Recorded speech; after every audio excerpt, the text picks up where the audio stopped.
Hello, survivalists! Sneaksy here. Today we're going to talk about taming a Basilosaurus. And I highly recommend one of these for your use. My videos tend to be PVE oriented, so keep that in mind. I don't play at this time Ark much in PvP mode. I enjoy the PvE, the building, and the getting the pets, the different dinos, and going for the bosses and the tech gear, things like that, is challenging enough for me at this point. But one of the things I find in PvE that's very important is the Basil, and that is to be able to conquer the ocean. So I would highly recommend getting one. The higher quality, the better.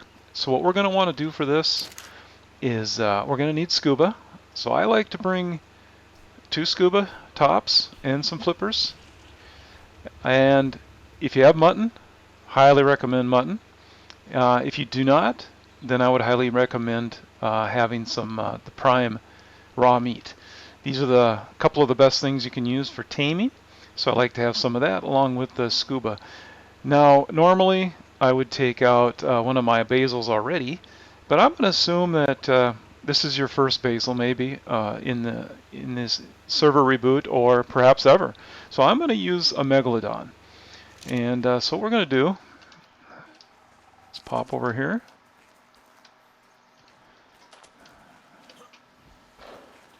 We're going to drop that megalodon and jump on here.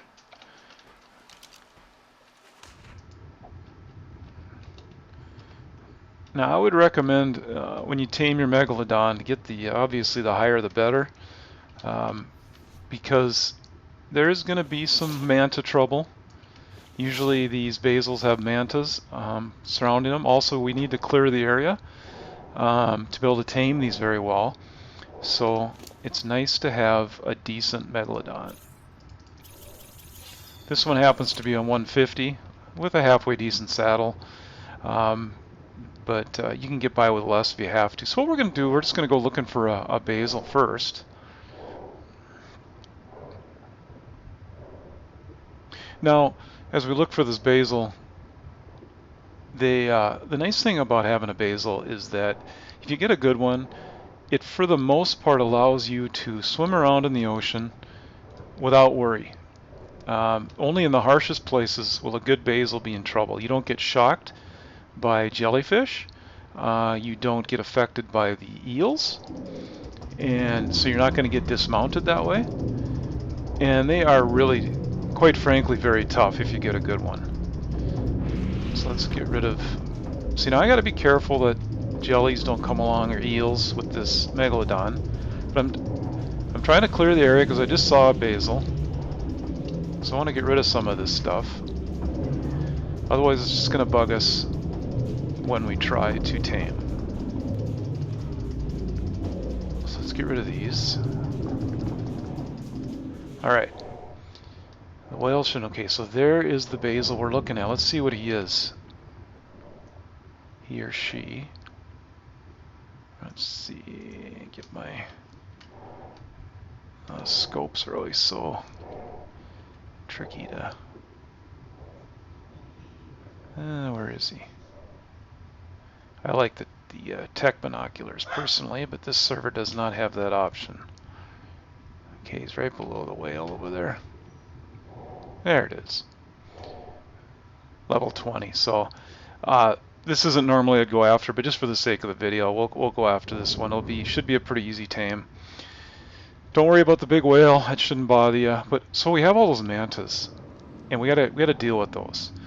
So what we're gonna do is, if you do a flyby of the basil, they'll come after you, view it as a threat or something. So that's what I'm gonna do first. I'm just gonna zip on by here, like that. That should get them kind of mad. All right, here they come. Again, in a shark, be aware of your surroundings. You don't want jellies coming up on you, or eels. So then you get dismounted and you got all kinds of trouble. This shark should be good enough to get rid of these.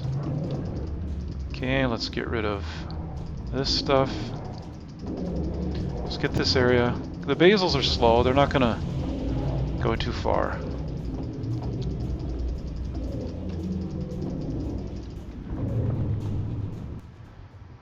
Okay, there he is. So now we go over here. Let's get our mutton in the feeding bar, 0. Don't worry about the dolphins too much. They shouldn't bug you too much. Okay, so here we are. I'm going to come up near this is why I had the flipper, so you can be fast. Go up here, jump off, head on over there, get close, hit E, and that tamed him 31% because he's a low-level basil. Now, keep in mind, the higher the level, you're not going to probably get that many. When I did my 140 basil, I think I only got about 12%. So another thing to keep in mind, you have to feed these things every time they're hungry. And the first feeding seems like it takes forever. So if I were to jump off now, he's not going to be hungry yet. So yeah, wait until it's hungry again. Now, if you haven't learned this perhaps the hard way, you might be saying, oh, I'm not going to sit here all day feeding this thing, because it takes a long time. But once the first cycle goes through and you get to the second feeding, then these things get hungry real quickly. I mean, like, it seemed like every 20, 30 seconds they want to eat. So it really doesn't take that long to get this basil once we get past this first feeding. So if I jump off again, see, it's still not hungry, so we have to wait for it to get hungry again. But as you can see, the good thing about cleaning up the area, and that's why for stage 1, get a decent megalodon. If you really want to be ruler of the ocean, be patient, get a male and female basil. I'd recommend 100 or higher, breed them, and then imprint the baby. And when you get that, if you can find yourself a buff saddle, you'll be able to swim around the oceans, which are normally pretty dangerous, I think. You can swim around the ocean pretty much anywhere except the very worst spots. I know Fjorder, there's one pit that you can run into 3 or 4 alpha mosasaurs or toothus at one time. That you'll probably never be safe on one critter for that.